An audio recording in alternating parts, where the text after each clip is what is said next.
West Ham 2, Luton Town 1. We're live. Post-match reaction, going through to the end of the transfer window. Wasn't pretty, but it was a little bit different. And we got the job done. Look, it is what it is. You can't moan if we're winning. The thing is, right, I know there's a few people out there that I didn't think we played that bad. I thought we played some good football at times. I just think it's exactly what we expected, that it was going to be a hard game for us to break them down because they're going to sit back. You know, I thought the first 15, 20 minutes, exactly how the game went. Like they was just going to come at us. They was going to try to get an early goal and then sit back for the rest of the game. But I thought once we got settled into the game, I thought we played some good football. We knocked it about. Look, it's a tight pitch. Wall-Prowse underhit some passes. You know, we knocked it out of play. But I think overall, look, these are the sort of games we'd have lost last season. Mm-hmm. You know, so I'm not going to sit here and like dig out the team because I thought they'd done a professional job tonight. It was tough, but they got the win. Look, Man City went to Sheffield United last week and they similar performance. But this is what happens. But when you're not playing that well and you're still picking up wins, don't moan. No, you are right, mate. You hit the nail on the head. Look, they were always going to be more up for this game, being the first home game, you know, first home game back in the top flight for them. So they're always going to be up for it. I think we rode the sort of emotional wave that they had in the first 10, 15 minutes quite well. And I thought overall, mate, I thought we were good for the win. You know, they had their chances, but it was the quality shone through. Yeah, but they had chances, but their first shot on target was the goal they scored in the 93rd minute. Yeah. Look, I thought, I'll be honest with you, I thought that Aguerd was a bit shaky tonight at the back. Zuma was unreal. Yeah. Unreal tonight. He was a brick wall at the back. I thought Soufal, you know, decent game, put in a few good tackles. Emerson had a mixed game, you know, going forward. But look, the midfield for me won it for us. Alvarez, Paqueta, and Ward-Prowse. What a little trio that's becoming. And Alvarez for me tonight, I think, by just watching him in the last few games, I've sort of not really said much about him, but I think he's going to be up there for one of our players of the season. Just watching him play football, he plays exactly the same way that Declan Rice was playing for us a couple of seasons ago, just sitting back, defending, and that's what we've been missing, and he does that. And the way he picks up the ball, breaks up the play, he's calm on the ball, he could be the missing piece that we've been looking for a very long time. Definitely, mate. Definitely, I'm with you on that, 100%. Yeah, you look at the two of them, you know, and you got to say defensively, you know, Alvarez is a monster. You know, look, he had that one where he went rashly in, didn't it? Did you see that one when he sort of miscontrolled the ball and then he went, you know, straight into him? It looked worse in slow motion. He's got to be careful. He's got to be careful with him because, you know, one or two of them against an Arsenal, say, and he could be seeing red and you know, missing a couple of games because, but you know, that's how you want someone to play. You know, you don't want someone to sort of have to pull out of challenges and you know, hold back the way that they're defending because that, you know, they might get a red card. It is what it is. Yeah. That's the way he plays. But it's a combination of him and Ward-Prowse. I mean, you know, Ward-Prowse, what a passer of the ball he is. He's a joy to watch. And yeah, look, I know he underhit a couple today, but you know, some of the things that he does with the ball, just simple things that we've been missing for a few years. Like, you know, the one where he got up the wing and he laid it back to Ben Rama. I think he was very unlucky. Like, you know, the defender just got the touch to it. But, you know, you can always see that you know, he sees the ball and he plays the ball, you know. 9 out of 10 times it don't come off. But, you know, it is, I think, a joy to watch. Yeah, and as we said earlier, it's something that we've been missing for the last couple of seasons. And look, said it many a times, there was a few West Ham fans all over social media the other week slagging the signing off, didn't even want to know Ward-Prowse because getting excited by a Man City youngster they've never heard of before. But look, I think that they're the sort of players we need. You know, they had that little bit of fight in the midfield, something that we have been lacking. But Paqueta was unreal tonight. You know, Yeah. On such a tight pitch, even the little flicks around the corners, you know, the little 1-2s, the little triangles they were playing. You know, stat wise, I think. Look, I said it. We was going to be like more possession tonight. I think we had 58% of the ball. You know, yeah. Look, it was hard to break him down, but his ball for Jared Bowen, you know, for that first goal was unreal. You know, that's why teams like Man City and other teams are looking at him, and that's why it probably is going to be hard for us to keep hold of him either in January or next season. But he's just a joy to watch, and you know, when I look at the players that we're building in this team, you know, there's a lot of fight in this team, a lot of hunger and a lot of talent. So the only way is up, and well, we can't go any more up because we're top of the league at the moment. But yeah, it's a joy. It's a joy to watch. And when you look at the first part of this season before the international break, 10 points out of 12, got it right this time, Scott. Yes, mate. Yes. Yeah, look, 7 points away from home as well in 3, which looked on paper very difficult games, and we know that Brighton are a difficult game for us. But look, we've got the points, and I was just impressed all round tonight with a lot of the players. Antonio didn't do much, but he did do much, if that makes sense. He done a lot of running, chased them down, bullied their back line. It just weren't dropping for him tonight. Ben Rama, typical Ben Rama performance for me. You know, 1 minute he takes them on and he looks good, and then the next minute he's running out of play. But I still think he had a good game. So yeah, it's a good win. It's a good 3 points. Yeah, that's it. What you said with Paquetá, mate. I think Alvarez and Ward-Prowse complement him in that midfield a bit. You know, he is a different level to the players in there, but I think we're now getting players. And as we said, with Deck walking out the door, he is our main man. He's the man we've got to build the side around. And I think with Ward-Prowse and Alvarez coming in, Moyes has done that. You know, it's now just getting, you know, bringing Kudus into the side, getting him to fit into the system wherever he wants him to play. Oh, Kudus can do one. Kudus come on and they scored. He can do one. I'm gone right off him.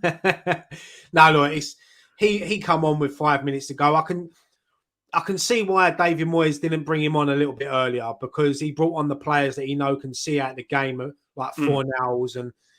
Look, we all wanted to see Kudus tonight. It's always exciting when you get a new player come in, especially someone like him. But nice, yeah. I thought I have to agree with David Moyes on that situation tonight with Kudus. Yeah, I would have left him off. I didn't really see the point. You know, 90th minute. I know you want him to get a couple of minutes, but you also want him to get a chance to bed into the game. And I didn't see the point of it. You know, just see it out.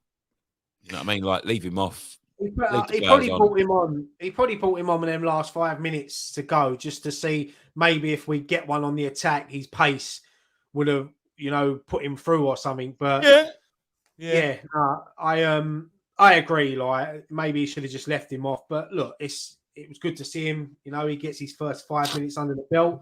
He gets a taste of Premier League football. And I'm sure we're going to see a lot more of him over the next few weeks in the rest of the season.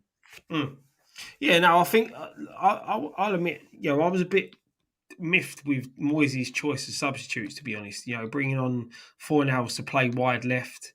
Ben Rama blew hot and cold all night. 1 minute he looked unplayable, the next minute you're sitting there thinking, you know, what is he doing?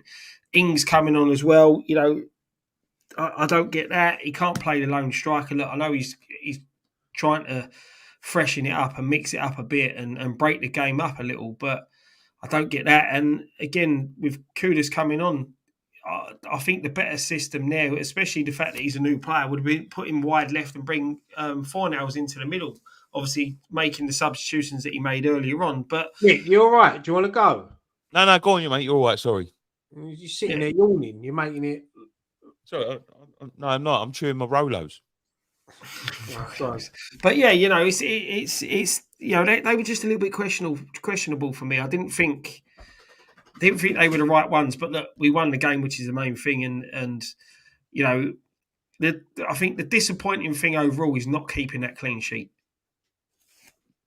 Yeah, that was a disappointing thing because, I thought we done well. We defended really well. Areola didn't have much to do.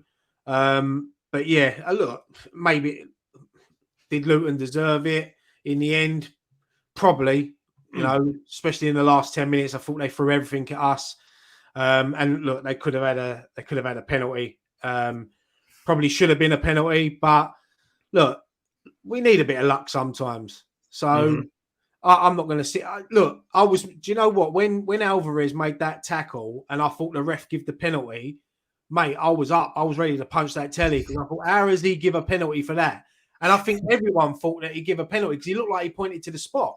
Yeah. Like, what's he doing? And like, it was a great tackle, but yeah, look, it's unlucky Luton. This is Premier League football. Unfortunately, we've been on the end of it many a time. So yeah, no, mate, that's it, mate.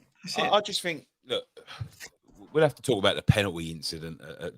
At the end, was it a penalty for you?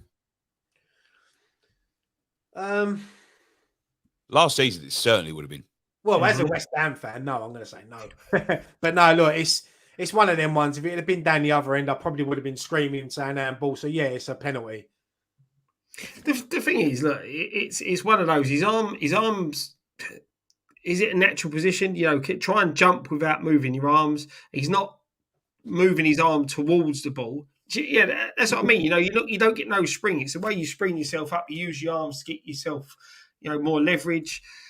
He's looking away from that side of his body. If you watch it back slow-mo, he turns his head the opposite way. So has he done it on purpose? Probably not. But like I said, we've seen him. He's not done it on purpose. Exactly. So it can't be a penalty for me, and I'm sure that's what the rules have changed to. It's one of them. The problem with it, Scott, is that they change it every fucking year. Yeah. So the year before last, it's not a penalty. Last year, it's a penalty. This year, it's not a penalty. Listen, we moan about it. Get to a rule and stick to it. Get to a rule and stick to it.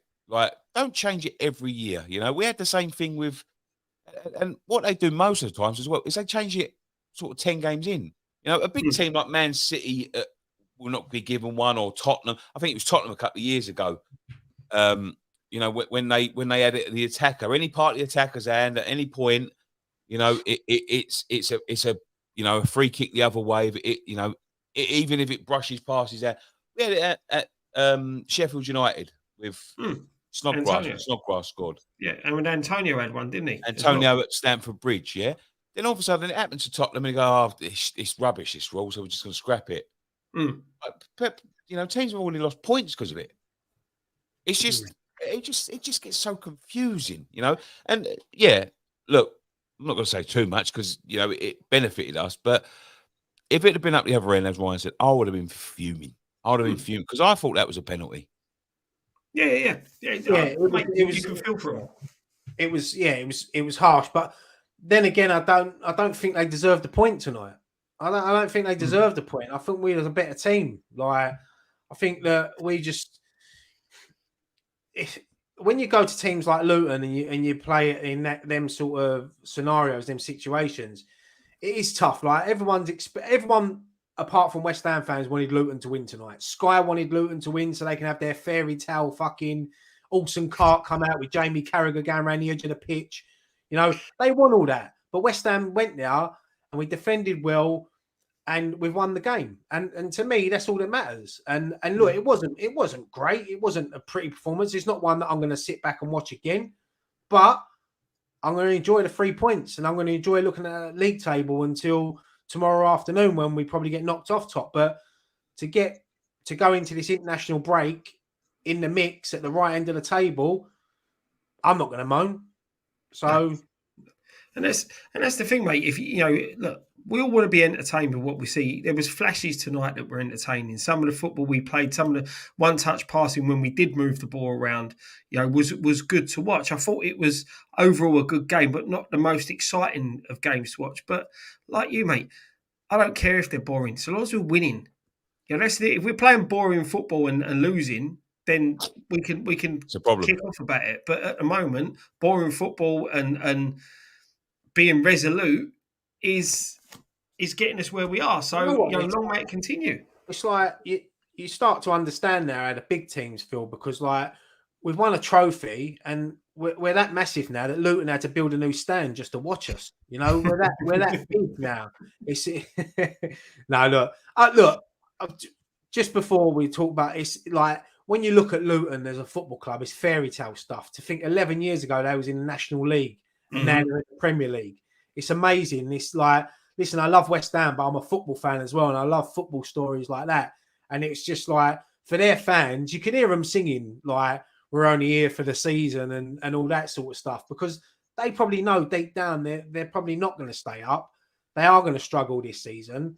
But look, let them enjoy it. Enjoy the season, because they might not see Premier League football for a very long time. So they've still got 17 home games in the Premier League left. They've got some big clubs, big players to go there, so they'll enjoy it. But yeah, look, I'm a very happy hammer after the first 4 games anyway, because we don't say that often at the beginning of the season.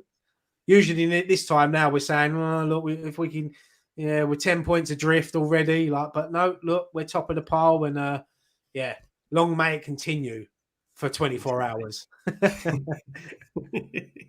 Yeah, I will. There was a couple of concerns. Areola, concentration levels sometimes, maybe. You see that. What was the one when the ball come over and it went in between him and Aguerd, and Aguerd sort of slapped it, didn't he, and misjudged it. And Areola just stood on his line and didn't come for it, and it was like that's where he has to make that decision. He either clatters his defender and make sure he gets it out. Forget Aguerd. If Aguerd's in the way, that's his fault. But that's where I agree with you. Areola needs to command that 6-yard box and come for them balls. I think Aguerd was a bit poor tonight, to be honest. Overall, Aguerd, yeah, Aguerd is starting to remind me of Diop. It's a Diop. He looks class at times. He's a elegant defender. When it gets them physical battles and decision making, sometimes he lacks. That's exactly why we got rid of Issa Diop. And I'll be honest with you, with this sort of physical battle with the ones up front, like he struggled a little bit against Bournemouth with the Solanke battle. Solanke running ragged really, and he was, he got a bit of joy out of him, and we sort of conceded a few. Look, we got Mavropanos. He may well come in, when it comes to them physical battles. He wasn't on the bench tonight. But I said, early on in the week, I would have left Oggy in, because Oggy is, a stronger, more old school, big defender. Yeah, I agree. I think Ogbonna is no nonsense. He just gets his head in and clears it. And look, I like Aguerd. I think Aguerd and Zuma complement each other really well. And I think Aguerd, once he finds that little bit of form, we've seen it so many times. He is like, sometimes you watch him, he's like a Rolls Royce at the back. He's so calm on the ball. But the last couple of games, I do agree, he has been a bit shaky. And I did say in the preview to bring him back in tonight, but after watching him like for about half hour in that game, I was thinking to myself, maybe this was more of an Ogbonna game, because Ogbonna was just going to get his head there. He ain't mucking about. He's booting it in the car park. He's booting it in someone's back garden, through someone's front window. Just get it out. But yeah, no, I do agree. But I wouldn't go as far as saying that he's like Diop. I think he's a lot better than Diop. Yeah. He's definitely more. I'm not saying he's not as, he's better than Diop, but the traits are there. The same traits. Diop looked good until he become up against a physical, fast player, and his concentration level sometimes, he misjudging. But I just see a little bit of that in Aguerd. Look, maybe it's just me. No, I do sort of agree, because as I said, I did see some sloppiness from Aguerd tonight, like a bit panicky on the ball, a bit shaky. But yeah, look, we know he's a good player, and I just love the way him and Zuma complement each other. And as you said, we've got Mavropanos who can come in. So maybe when he's fit and you've got Ogbonna and him ready to step in, maybe Aguerd might up his game a little bit. But yeah. Absolutely. Let's go to a few comments that we've got. We've got a couple of super chats, so we'll read them out. Steve Jack says Irons donated £1.99. Drain Hole Hammers has donated £4.99. Says, fellas, did you see us getting 10 from 12 from 4 irons? Pop my knee on painkillers. Am I dreaming? Well, with my match this week, I probably thought we'd get 15 from 12. No, I'll be honest, mate. I didn't. I see this as a result, probably Bournemouth, but I didn't see us getting much out of Chelsea and Brighton. So it's. Funnily enough, I see us getting out at Chelsea. I always fancy us against Chelsea. It's this one. This one I didn't know about. They're like, people underestimate how tough these grounds are to go to and win. Like, there will be a lot of teams come unstuck there. I'm not saying that Luton are going to blow people off the park, but a lot of teams and bigger teams than us are going to find it tough down there. Close to the pitch, an old school ground. I think Jamie Carragher said, like, very tight. Fans are on top of you. It's a bit like Upton Park, before the West Ham redevelopment. It's a little bit like that. Obviously, Upton Park was a lot bigger. Did you see in the first half when they cleared it out and it hit the camera? It made me fucking jump. It was like the ball. Honestly, it did. I was like that. That's how close, as you said, it's so tight at that ground. And a lot of players in our squad probably wouldn't have played in grounds like that down the years. So it's new experience for them as well. But do you think that was one of the reasons why we sort of played him in a pre-season friendly, to try and get some of the players the experience, that closeness? I know it's not the same atmosphere, but the closeness of the players to the fans, to the side of the pitch. Pre-season, did we? We played them last pre-season. Was it last pre-season? Oh, sorry, yeah. But that's the thing. Is it's sort of like getting players to try and bed into playing in them smaller grounds and more tight, compact grounds. You think we've had 2 of them in the space of 4 games. Bournemouth away and Luton away. Yeah. No, I agree, mate. And they are two tough grounds to go to and get results. And look, we could have had all 3 points at Bournemouth, but we fell asleep in the second half, and it was our own downfall. But maybe we learned from that game, because what I've seen against Brighton and tonight against Luton is that it looks like we've learned from that Bournemouth game, and you're always learning in football. So look, it bodes well for me for the rest of the season if we keep everyone fit. I think, as I said in the preview we done earlier, I think we're going to be at the right end of the table. Yeah, I'm with you, mate. And as I said, let's hope this continues, because it ain't pretty, but we're getting the job done. Okay, let's get some more comments. Gunnar Legend, obviously an Arsenal fan, come here to sort of stick his boot in. The amount of shots you concede, an absolute beating, is just around the corner. It is what it is, mate. Did he watch the Palace game? Because he obviously didn't watch the Arsenal Palace game then, did he? Because Palace should have got a point out of that. So Arsenal fans jumping on here, they're more than welcome to jump on here, because we might let them know what it feels like to be top of the league. Have your rice. Sometimes if you want to have a better life, you've got to get rid of your carbs. So we got rid of rice. So we raised it in the preview, didn't we? It was one of my concerns. When you look at the amount of chances we conceded to Chelsea and to Brighton, look, they didn't score them. Areola had a little of a shaky moment today, but in the end, it didn't cost us overall. But as we said in the preview, right, when we've got to tighten up a little bit more and not concede the amount of shots that we do, even when we're not on the ball and we're trying to sit deep and be solid. We did concede a lot of shots to Brighton and Chelsea overall in the game. And like you said, they had their first shot on target was the goal they scored, but there was a few block shots, a few half chances that they got. Look, they're always going to have chances. We're not that good a team to completely shut sides out, but it's just sometimes our decision making we need to improve on. And you're gonna. It's rare now that you watch a Premier League game and teams don't have chances. Mm. Whoever you're playing, teams are always going to have chances. It's whether what they do with them. I mean, tonight, as you said, Luton had nothing on target until their goal, like the 93rd minute.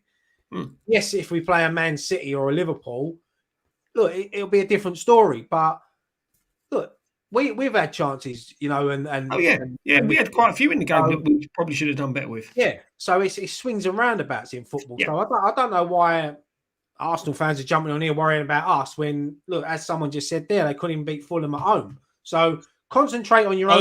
They was making statement wins away to Crystal Palace after 2 games. Statement wins they were.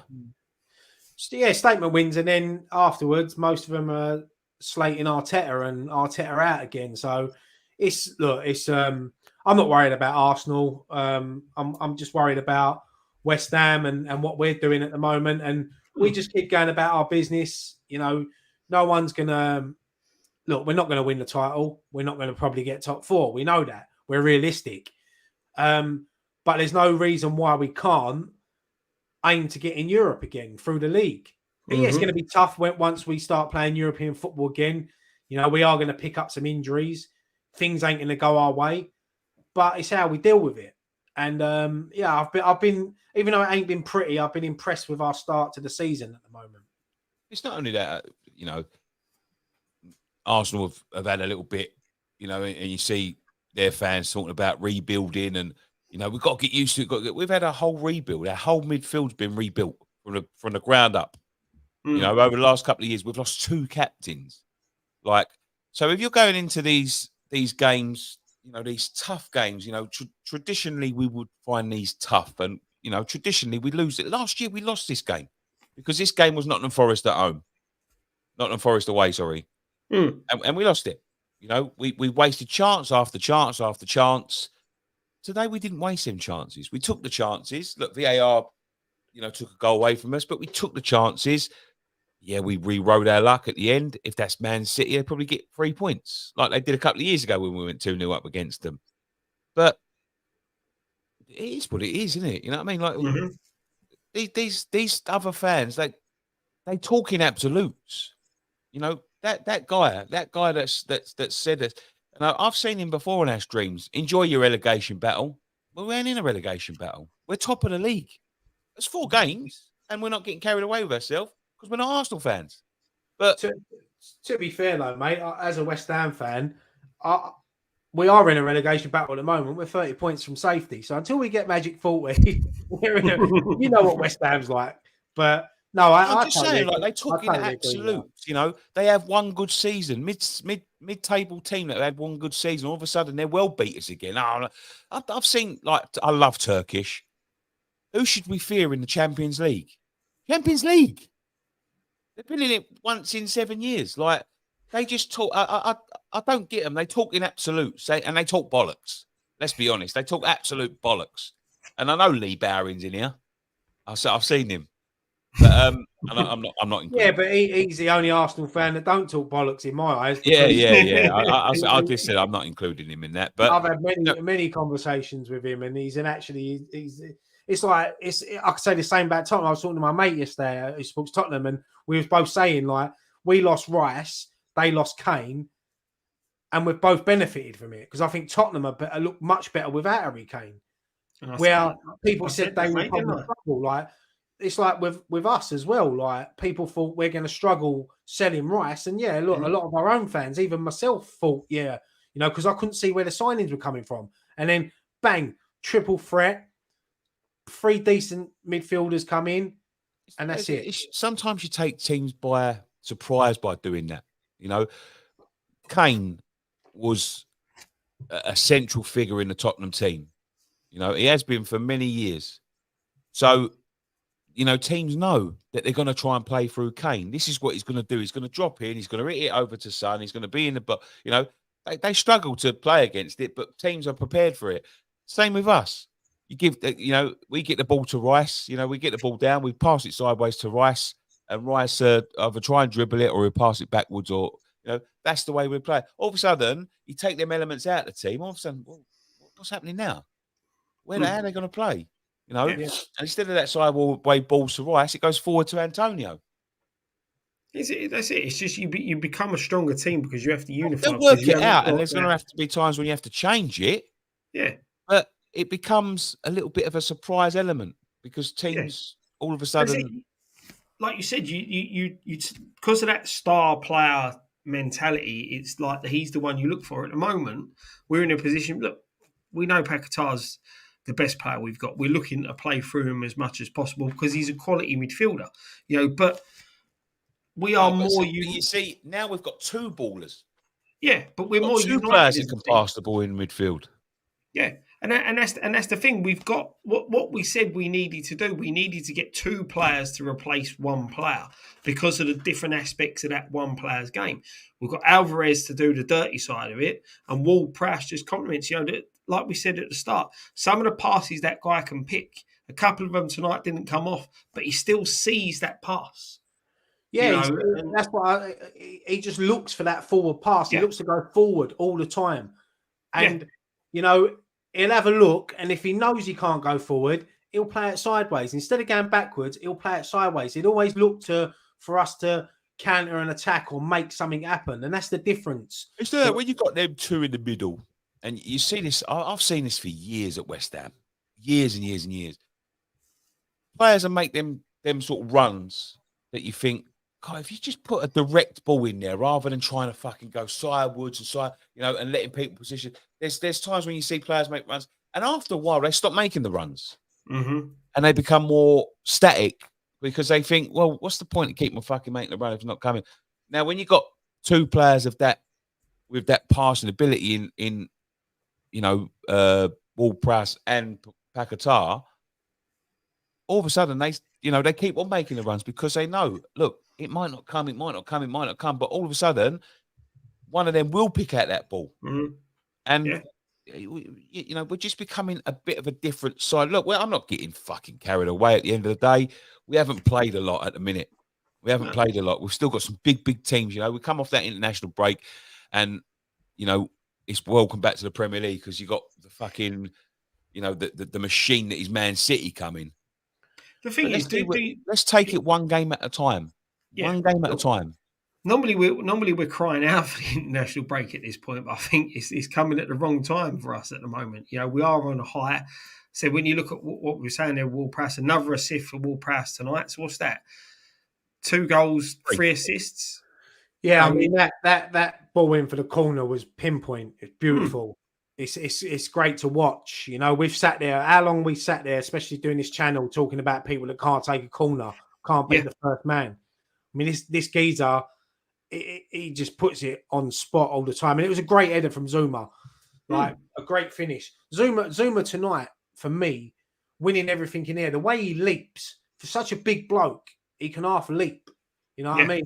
And it was a great header, and I'm pleased for him as well because he's obviously getting a lot of stick off the fans, which you expect. But yeah, no, he's a brilliant ball and brilliant header, and James Ward-Prowse is a joy to watch at the moment. Listen, I've got to give a big shout out to Bowen. Bowen is on fire. 4 away games on the spinnies, if you include the one in Prague. What do you equal Vic Watson, right, tonight? Yeah. My stat earlier, wasn't it? Yeah. Even Sky put that up. They must have watched this. They must have watched that. I'm sure Jamie Carragher must have gone, hey, fucking like that stats. Get off. Fucking turn into Donald Duck, yeah? Right, as we're sitting here, look, I can't see the TV. The transfer window is closed. Yep.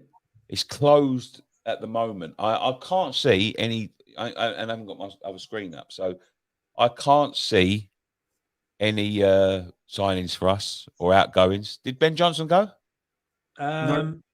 Haven't seen it yet. I'm just looking through, like, obviously social media, Twitter and that. There's nothing, I don't think anything's been done, to be honest, mate. Sometimes they come out a little bit after, but, there's no breaking. Oh, yeah, someone always sneaks a little bit of late paperwork in, don't they? Yeah. But no one's gone. No one's signed. Lingard can still sign. So if Johnson has gone, expect Lingard to come in. I expect Lingard to come in anyway, mate. I think that would be a done deal now the window's closed. Unless we've signed a striker.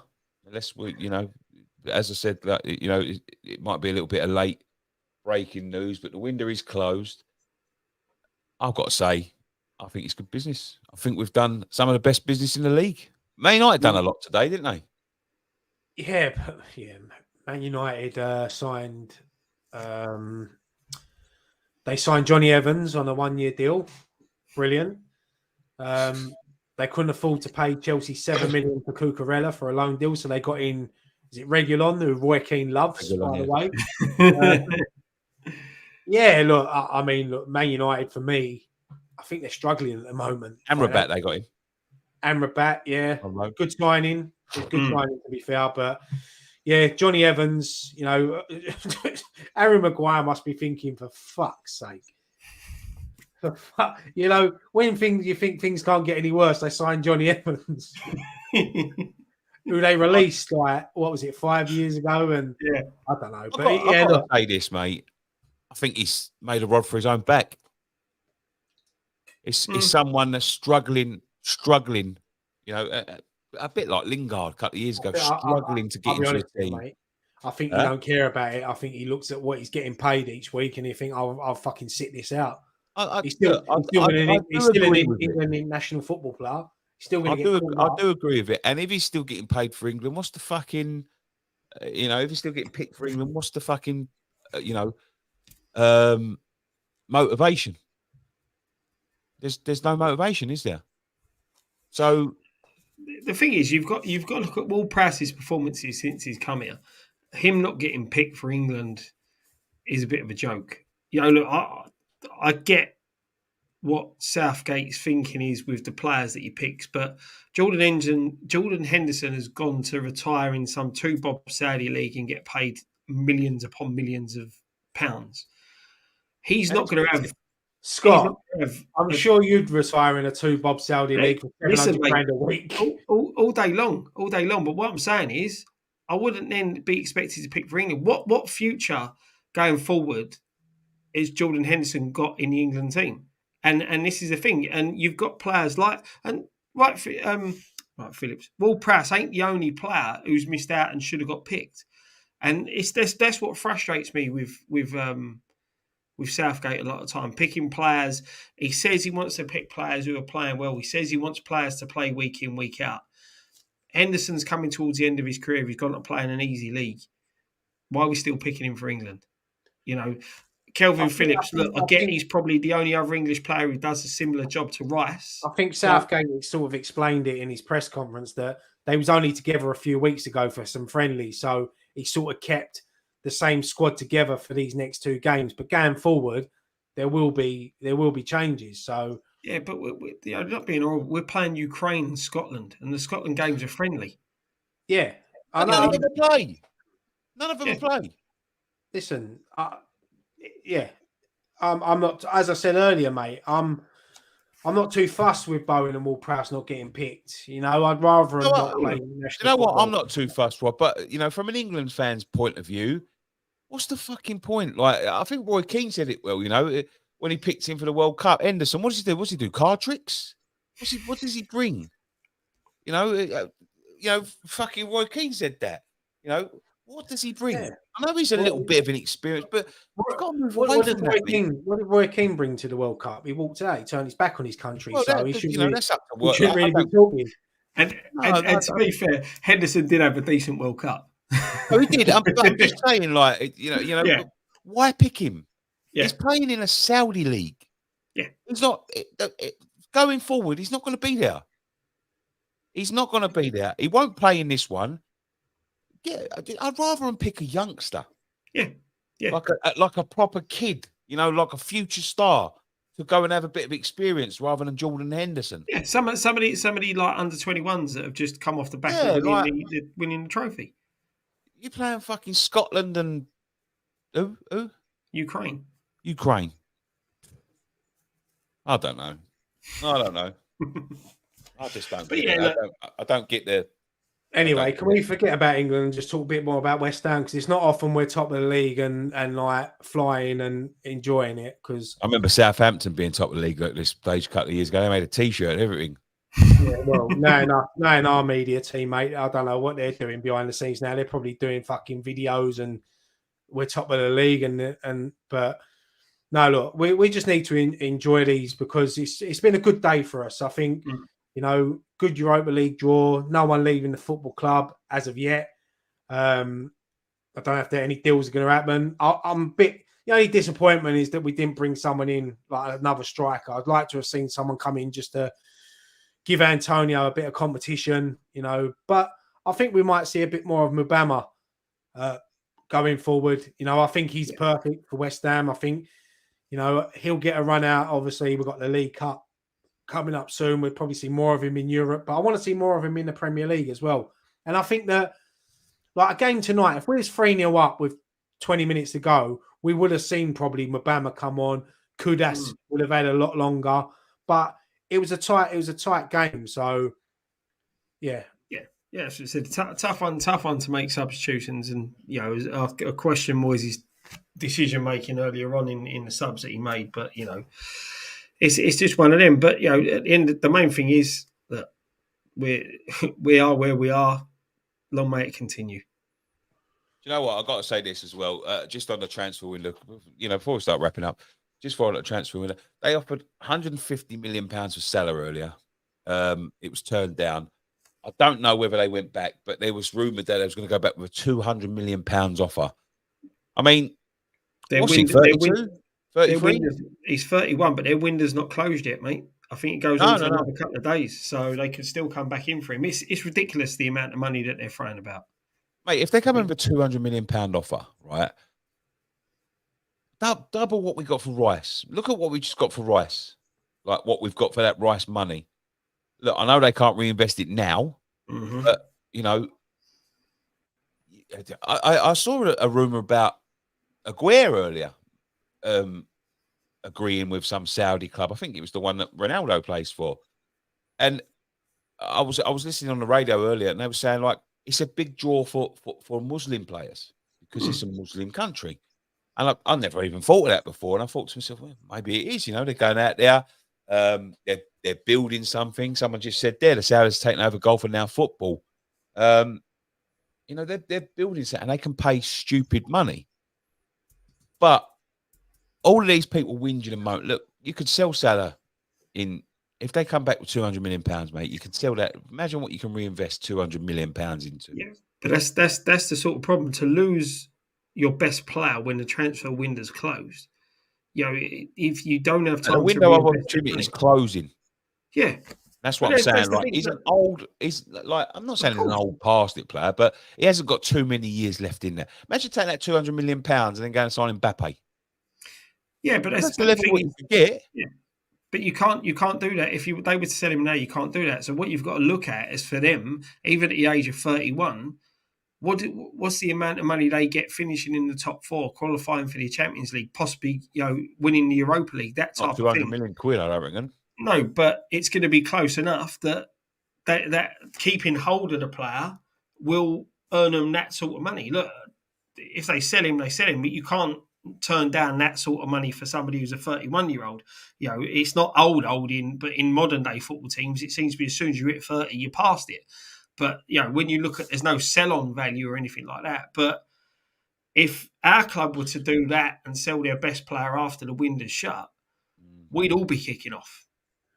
Do you know what I mean? Because we can't reinvest that till January. Then we know January is really hard to get players in.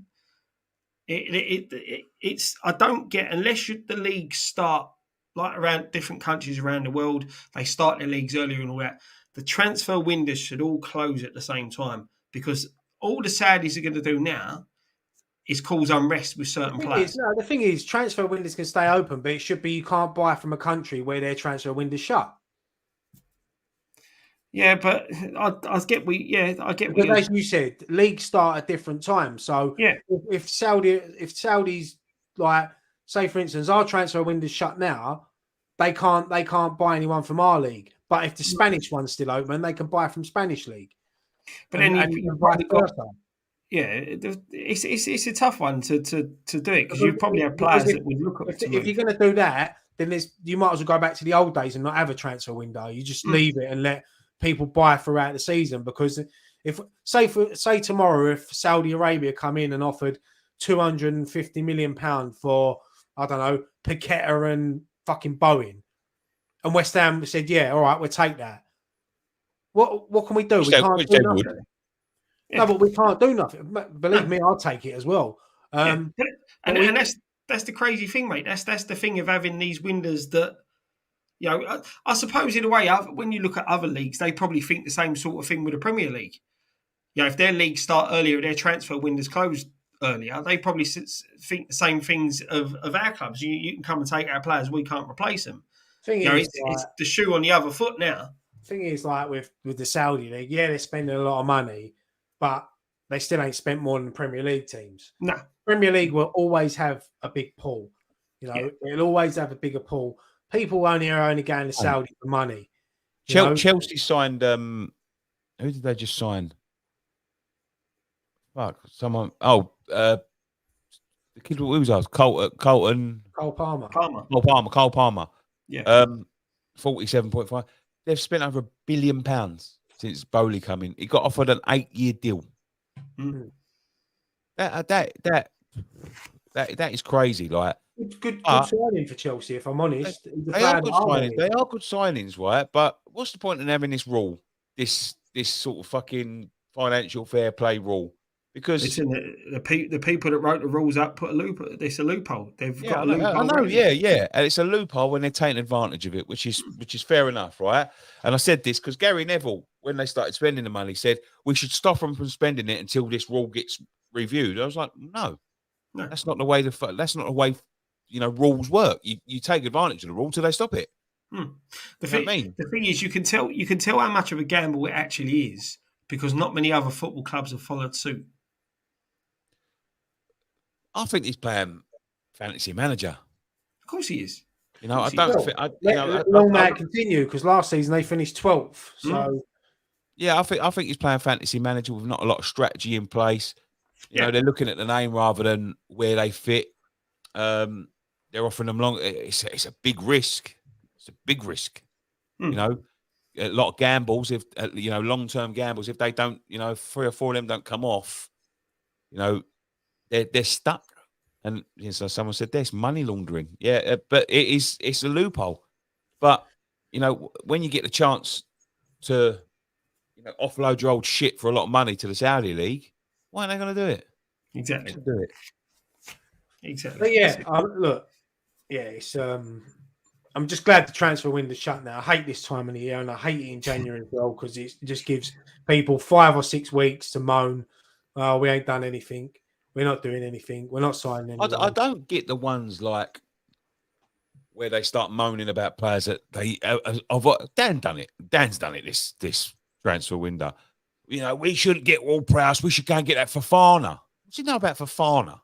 There's nothing about Fofana. I said the same thing last week, mate. Everyone was up in arms, moaning because we didn't get that City youngster Borges that went to Ajax. And what did we do? We went to Ajax and got their 2 best players. So people that were crying because the kid wore a Man City shirt, and that's all it was. He's young and he played for Man City. Well, technically, didn't even make a first-team appearance for Man City in the Premier League. I like the look of that kid, and I think he would have fitted. Yeah, but he wouldn't have come in straight away. He wouldn't have made an impact like Kudus did. You can't. Well, we don't know whether he'd have fitted. It's one of them ones. Would he have got as much opportunity? If we would have got him, we might not have seen Alvarez. We might not have seen. Hold on a minute. Hold on. Kudus. Francisco Quezida says, "My guy, you guys think short term? How are we thinking short term? Kudus is 23. How fucking short term are we thinking? Because I think the other kid was 21." Yeah, I mean, look. Why don't you guys think like Man United? What, signing a 30-odd-year-old centre back? Yeah, Johnny Evans. Yeah, give us Johnny Evans. I'll tell you what, take Alvarez and Kudus back and give us Johnny Evans. Fucking, you might as well give us Pat Evans. While you're there, honestly, like the thing is, like, look, you're gonna get rival fans that everyone was. I see loads of people saying, "Oh, why haven't we signed Kudus? It's embarrassing that teams like West Ham are signing him." Look, Chelsea come in for him last minute and he turned them down.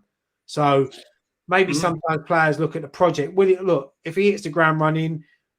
No player is guaranteed to stay at your football club. We know that, but it's I've been happy with the transfer. And as I said, I would like a striker. When I see like Divock Origi linked with Forest and I think maybe a loan would have been a good option for us. You know, I think he'd have done well. You know, I rated him when he was at Liverpool, but look, we've got enough to see us through to January, and then we're reevaluating. We see how it's going, and then if we have to bring any players in, we'll get them in January. So now Moyes knows what he's got to work with for until January now. So yeah, let's just crack on and keep at the top of the league for as long as we can. Someone in the chat just said Mohamed Al Fayed, the ex-Fulham boss, is passed away. I'll have to check that, but if that's true, sad. He's a very famous man when I was growing up. Harrods owner and obviously Fulham owner. And it's exactly 26 years ago that they had that car crash, and he's died on the same day. Crazy. Which is coincidence. But there we go. Any final thoughts, boys, before we wrap up? I've just checked it. He has passed away. 94 he was. He did have a bad life, did he? No, he had a good life, mate. He had a good life. Fucking hell. The Egyptian lad done well. Yeah, definitely. Well, he got Michael Jackson to come over and see Fulham games, so that's probably the most random thing, and they had a statue out as well. Yeah, I remember that. But rest in peace. You know, it's obviously 94, great innings. Yeah. But there we go. Final thoughts, mate. Happy, 3 points, another win. Can't complain. Feet up for the rest of the weekend. Well, not feet up because I'm busy, but I can enjoy the rest of my weekend now. I'll keep an eye on the other results tomorrow. I need to know who our rivals are at the top of the table. You know, I need to know. Got to keep an eye on this little team called Man City who keep winning. Little top of the table clash next week. Yeah. Don't worry. Yeah, when we play them, mate, that's a title decider. I hope Sky. Oh, it ain't even on telly. The first time we play Man City and we're rivaling them, we don't put it on the telly, which could be a good thing for us because we usually get spanked. Invincibles is still on. Well, at this stage of the season, can it be classed as a 6-pointer? Because it's nice to be involved in the 6-pointer at the top of the table. If Arsenal can have statement wins away to Crystal Palace, we can have 6 pointers against Man City. Why not? That's what I keep saying to people is unbeaten since Prague. That's it, mate. That's it. Long may it continue. Trophy in the pocket. We had to give that back today, which was sad. Oh, that was brilliant seeing Mark Noble. But did you see the way he was announcing the teams? Mate, honestly, it was brilliant. He was like typical Canning Town boy coming out. The way he walked down with the trophy, like bowling, like, you can have this trophy back. Now I was quite sad because I thought that's our trophy. I suppose. No, do you know what he should have said? He went, "Fucking thanks for that, boss. We've had that in Lakeside and Basildon and fucking Stratford for 3 weeks. Go on, it's fucking taking up the room now. Go on, you can take that back." Fucking no. Do you know what? It's mad seeing like the draws being done and West Ham are walking out with one of the trophies. Like, but yeah, it is nice, isn't it? It is nice. Definitely. Let's hope we see it again next year. Right, I've got to get up at 5 in the morning. So I'm gonna have to shoot, boys. Let's wrap it up, mate. Yeah. Yeah, I'm finished, mate. Happy hammers. Come on, you irons. Thank you very much for joining us on this edition of West Ham Fan TV's post-match reaction. I'll be back tomorrow in the morning after the game before. It'll probably be in the afternoon because we give these. Go on, right? Disco. Having a disco on a Friday night. Morning after the game before. We'll be back tomorrow with a. For fuck's sake, I've lost myself now because you've had a disco. Where was I? You'll be back tomorrow. Back sometime tomorrow with a morning after. Morning after the game before. It'll be when you wake up, you're going to do a video. Yeah, when I wake up, do a video. Yeah, it might be in the morning, might be in the afternoon. Who knows? But yeah, I'll be back with that. And then international break. So we'll have a couple of shows next week. We'll get the midweek musings on next week. It was a bit rushed this week because of the midweek game. Maybe we'll have the weekend musings. There we go. And we'll film that on Monday. But yeah, international break next week. But just we're top of the league. and we'll enjoy it this evening. So happy hammers. One thing left to say. Come on, you Irons.